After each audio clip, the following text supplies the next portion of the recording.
কেউ পড়তে পারে না এমন রহস্যময় বই। অধ্যায় ১। পুরনো লাইব্রেরির গোপন কক্ষ। শহরের এক প্রান্তে ছিল শত বছরের পুরনো একটি লাইব্রেরি। নাম ছিল আলোর ভাণ্ডার। নামটি যত সুন্দর, জায়গাটি ততটাই রহস্যময়। দিনের বেলায় সেখানে ছাত্রছাত্রী, গবেষক আর বইপ্রেমীদের ভিড় থাকলেও সন্ধ্যা নামলেই লাইব্রেরি যেন অন্য এক রূপ ধারণ করত। সেই শহরেই থাকত ১৭ বছরের এক কিশোর, নাম তার আরিয়ান। বই পড়া ছিল তার সবচেয়ে বড় শখ। ইতিহাস, বিজ্ঞান, রহস্য, অভিযান, সব ধরনের বই সে পড়ে ফেলেছিল। একদিন লাইব্রেরির বৃদ্ধ তত্ত্বাবধায়ক রফিক সাহেব অসুস্থ হয়ে পড়লেন। আরিয়ান স্বেচ্ছায় তাকে সাহায্য করতে শুরু করল। বই গুছানো, ধুলো ঝাড়া, পুরনো রেকর্ড খুঁজে বের করা, এসব কাজ করতে করতে একদিন সে লাইব্রেরির নিচতলায় একটি বন্ধ দরজা আবিষ্কার করল।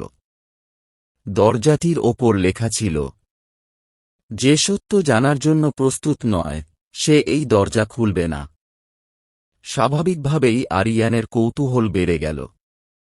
অনেক খোঁজাখুঁজির পর সে একটি মরিচা ধরা চাবি পেল। চাবিটি দরজায় লাগাতেই ভারী শব্দ করে দরজাটি খুলে গেল।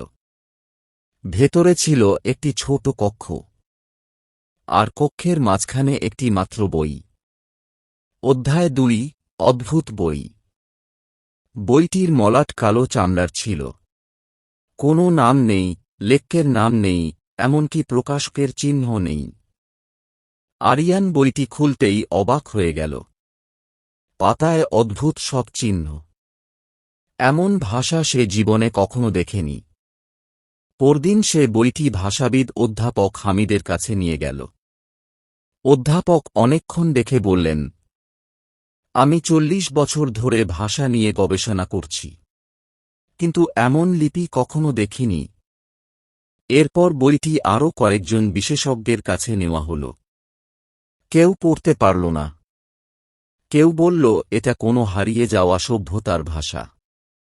কেউ বলল এটা আদৌ ভাষা নয়। কিন্তু আশ্চর্যের বিষয় ছিল, যখনই কেউ বইটি পড়ার চেষ্টা করত, তার মাথা ব্যথা শুরু হতো। কেউ ১০ মিনিটের বেশি বইটির দিকে তাকিয়ে থাকতে পারত না। অধ্যায় ৩। প্রথম সংকেত। এক রাতে আরিয়ান বইটি নিজের ঘরে নিয়ে এল। হঠাৎ বিদ্যুৎ চলে গেল। ঘর অন্ধকার। ঠিক তখনই বইটির পাতাগুলো নিজে নিজে উল্টাতে শুরু করল। একটি পাতায় এসে থামল। আরিয়ান দেখল অদ্ভুত চিহ্নগুলো ধীরে ধীরে বদলে যাচ্ছে। তার চোখের সামনে সেগুলো বাংলায় রূপান্তরিত হল। সেখানে লেখা, তুমি শুনতে পারছ? আরিয়ানের শরীর ঠান্ডা হয়ে গেল। সে কাঁপা গলায় বলল, কে? কিছুক্ষণ পর আরেকটি বাক্য ফুটে উঠল, আমি বন্দী। অধ্যায় ৪। বইয়ের ভেতরের মানুষ। পরবর্তী কয়েক রাতে আরিয়ান বইটির সঙ্গে যোগাযোগ করতে শুরু করল। সে জানতে পারল বইয়ের ভেতরে বন্দী আছে একজন মানুষ। তার নাম এলিয়াস। ১০০০ বছর আগে সে ছিল এক জ্ঞানরক্ষক, একটি প্রাচীন সভ্যতার সদস্য। তাদের কাছে ছিল এমন জ্ঞান যা মানুষের ভবিষ্যৎ বদলে দিতে পারত।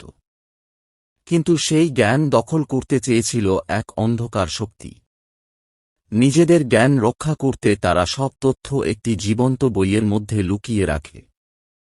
কিন্তু এক ভয়াবহ ভুলে এলিয়াস নিজেও বইয়ের মধ্যে আটকা পড়ে যায়। অধ্যায় ৫। ছায়ামানুষ। এক রাতে আরিয়ান বই পড়ছিল। হঠাৎ জানালার বাইরে একটি ছায়ামূর্তি দেখতে পেল। কালো পোশাক, লাল চোখ। মুহূর্তের মধ্যেই সেটি অদৃশ্য হয়ে গেল। পরদিন শহরে অদ্ভুত ঘটনা ঘটতে শুরু করল। মানুষ হঠাৎ স্মৃতি হারিয়ে ফেলছে। কেউ নিজের নাম ভুলে যাচ্ছে। কেউ নিজের পরিবারকে চিনতে পারছে না।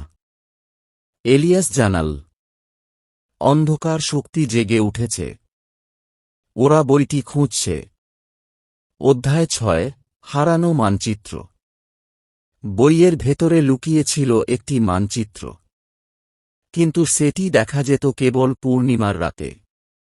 সেই মানচিত্রে দেখানো ছিল পাহাড়ের গভীরে একটি গোপন মন্দির। সেখানে ছিল স্মৃতির স্ফটিক, যে স্ফটিক বইয়ের রহস্য উন্মোচন করতে পারবে। আরিয়ান সিদ্ধান্ত নিল সেখানে যাবে। 3 জনের অভিযান শুরু হল। অধ্যায় 7, অরণ্যের পরীক্ষা। মন্দিরে পৌঁছাতে হলে তাদের একটি ঘন জঙ্গলের মধ্য দিয়ে যেতে হয়। সেখানে অদ্ভুত সব ঘটনা ঘটতে লাগল। তারা নিজেদের অতীত দেখতে পেল। মায়া দেখল তার শৈশব। হৃদ দেখল তার সবচেয়ে বড় ভয়। আরিয়ান দেখল নিজের ভবিষ্যৎ। সে দেখল একটি ধ্বংসপ্রাপ্ত শহর। আকাশ কালো। মানুষ নেই। আর তার হাতে সেই রহস্যময় বই। অধ্যায় 8, স্মৃতির মন্দির। অবশেষে তারা মন্দিরে পৌঁছাল। ভেতরে ছিল বিশাল স্ফটিক। হঠাৎ মন্দির কেঁপে উঠল। অন্ধকার শক্তির অনুসারীরা সেখানে হাজির হল। তাদের নেতা বলল, বইটি আমাদের দাও।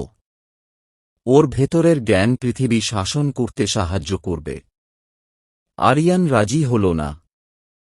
সংঘর্ষ শুরু হল। ঠিক তখন স্ফটিকটি আলো ছড়াতে শুরু করল। অধ্যায় 9, বইয়ের আসল সত্য। স্ফটিকের আলো বইয়ের ওপর পড়তেই রহস্য উন্মোচিত হল। বইটি আসলে কোনো বই নয়। এটি ছিল একটি জীবন্ত স্মৃতিভাণ্ডার। মানবজাতির হাজার বছরের জ্ঞান সেখানে সংরক্ষিত ছিল। কিন্তু একটি নিয়ম ছিল। যারা ক্ষমতার জন্য জ্ঞান চায়, তারা কখনো বইটি পড়তে পারবে না। শুধু যারা সত্যিকার অর্থে শেখার জন্য জ্ঞান খোঁজে, তারাই বইটির ভাষা বুঝতে পারবে। এই কারণেই পৃথিবীর কেউ বইটি পড়তে পারেনি। অধ্যায় 10, শেষ যুদ্ধ। অন্ধকার শক্তির নেতা বইটি ছিনিয়ে নেওয়ার চেষ্টা করল। কিন্তু বইয়ের পাতা ঝড়ের মতো উড়তে শুরু করল। হাজারো আলোকরেখা বেরিয়ে এল। এলিয়াসের আত্মা বই থেকে মুক্ত হয়ে সামনে উপস্থিত হল। সে বলল, জ্ঞান কখনো লোভীদের হাতে যেতে পারে না। আলো ও অন্ধকারের ভয়ঙ্কর সংঘর্ষ শুরু হল। শেষ পর্যন্ত অন্ধকার শক্তি পরাজিত হল। অধ্যায় 11, বিদায়। এলিয়াস মুক্তি পেল। বিদায়ের আগে সে আরিয়ানকে বলল, জ্ঞান লুকিয়ে রাখার জন্য নয়, ভাগ করে নেওয়ার জন্য। এরপর সে আলো হয়ে আকাশে মিলিয়ে গেল। বইটি ধীরে ধীরে সাদা হয়ে গেল। মলাটে প্রথমবারের মতো একটি নাম ফুটে উঠল। মানবতার স্মৃতি। উপসংহার। আরিয়ান বইটি আবার সেই গোপন কক্ষে রেখে দিল। কিন্তু মাঝে মাঝে গভীর রাতে লাইব্রেরির নিচতলা থেকে পাতার শব্দ শোনা যায়। অনেকে বলে বইটি এখনও সেখানে আছে। আর এখনও সেটি এমন কাউকে খুঁজছে, যে ক্ষমতার জন্য নয়, সত্য জানার জন্য তার পাতা খুলবে। সমাপ্ত।